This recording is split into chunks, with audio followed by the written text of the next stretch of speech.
ich bin's immer, der Maurice. Ich will euch heute zeigen, wie man den SDK updaten kann. Ja, man fängt an. Zuerst braucht man das HS Update Tool. Aber das Wichtigste, einen lokalen Datenträger. Einen Ordner zu erstellen mit dem Namen, egal welchen. Ich nenne mal jetzt Jail5. So, dann könnt ihr das so machen. Ihr geht auf das HS Update Tool Verzeichnis. Geht ausführen.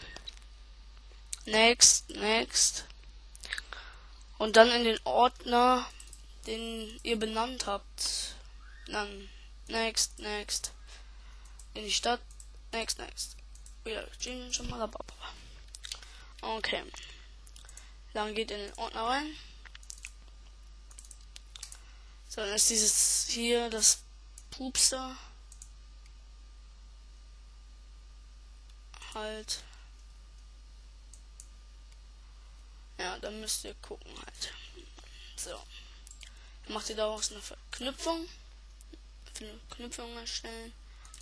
Und dann braucht ihr noch 2 Commands. Aber das erste ist noch wichtig.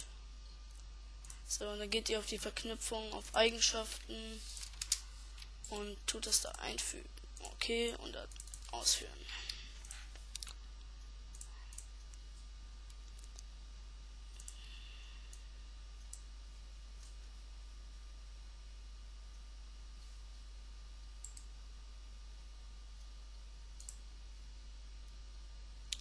So, das macht ihr dann halt.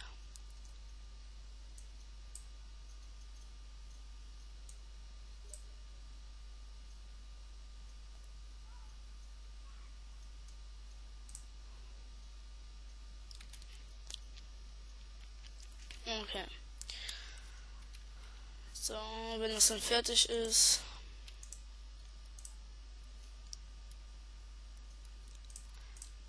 sieht das dann so aus hier. Wenn ihr in den Ordner reingeht, dann es steht eine Orangenbox, da geht ihr doch. Dann ist dieser SRCDS.